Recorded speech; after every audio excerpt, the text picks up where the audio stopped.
মাসুদ কামাল ভাই, আসতে চাই যে সরকারের ভূমিকা, নির্বাচন কমিশন আইন শৃঙ্খলা পরিস্থিতির প্রসঙ্গ নিয়ে কথা বলছিলেন। আপনার কাছে কোট আনকোট এই প্রশ্নটি রাখি, যে এইভাবেই রাখছি যে আসলে বর্তমান সরকার নিয়ে তো অনেক কথা হয়েছে, যেটা অমুক দলের সমর্থিত সরকার, অমুক দলের সরকার, কিন্তু এই বাস্তবতায় সরকার যে ব্যবস্থাগুলো একটি ঐতিহাসিক নির্বাচনের প্রশ্নে, গ্রহণযোগ্য নির্বাচনের প্রশ্নে গ্রহণ করছে, তাতে মনে হচ্ছে যে কেউ সন্তুষ্ট হচ্ছে না।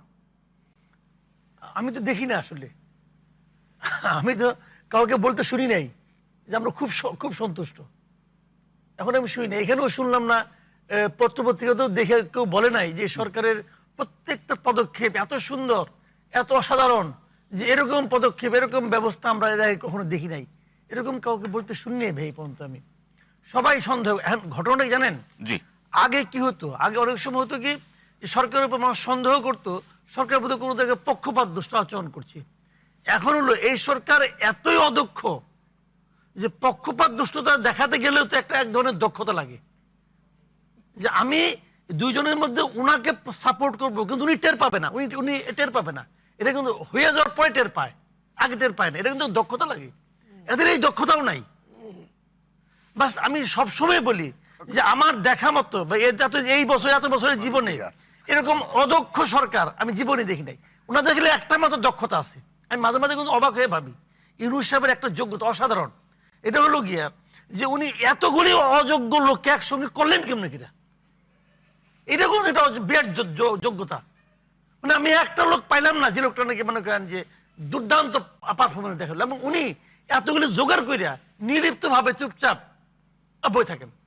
ওনার কিছু যায় আসে না, জিজ্ঞাসা করলে মাঝে মাঝে বলেন যে আমি একটা ইতিহাসের শ্রেষ্ঠ নির্বাচন উপহার দেব। মানে এতজন সম্মানিত উপদেষ্টারা কাজ করছেন, তার মধ্যে একজনকেও আপনার যোগ্য মনে হচ্ছে না?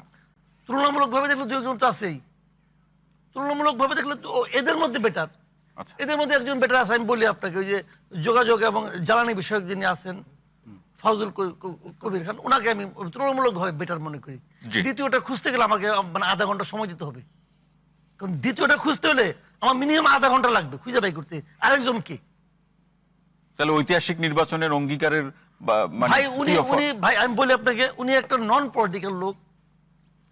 আমি ইউনূস সাহেবের কথা বলতেছি। জি, বলুন। উনি এটা তো একটা ইলেকশন, তো একটা পলিটিক্যাল অ্যাক্টিভিটিস না, এটা একটা পলিটিক্যাল কাজ। এই পলিটিক্যাল কাজটা কিভাবে মানে গুটে আনতে হবে, এটা ওনার যোগ্যতার বাইরে এটা। এবং উনি এটা মানে এখন পর্যন্ত ওনার সুবিধাটা কি জানেন, প্রত্যেকটা পলিটিক্যাল পার্টি ওনাকে সাপোর্ট দিয়ে যাচ্ছে।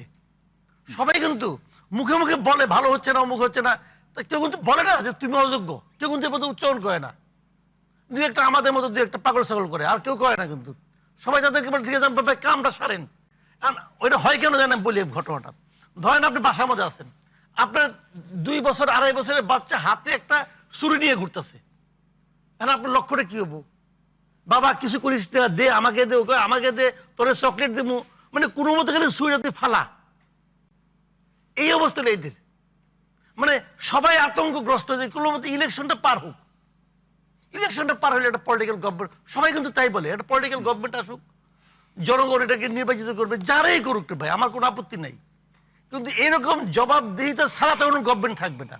যে গভর্নমেন্টে আসুক, জামাত আসুক, ইসলামী আন্দোলন আসুক, বিএনপি আসুক, যেই আসুক, তার তো একটা জবাবদিহিতা থাকবে। মানুষ মনে করবে কি যে তুমি যদি এবার খারাপ করো আগামীবার তোমার ভোট দেবো না। কিন্তু এতে কোনো জবাবদিহিতা আছে? কোনো একজন উপদেষ্টাকে দেখছেন পর্যন্ত বলতে পাবলিকের কাছে তার জবাবদিহিতা আছে? ওনাদের একজন স্পোক্স পার্সন আছে, বলে কি আমাদের সবকিছু করার ম্যান্ডেট আছে। কোত্থেকে কয়, কিভাবে কয়, তার কোনো উত্তর নাই। ওনার নাকি সবকিছু করার ম্যান্ডেট আছে। ওনার কি করার ম্যান্ডেট আছে ভাই? তো এগুলো যারা বুঝেও না জিনিসটা, লজ্জাও পায় না, কি করবেন? জি।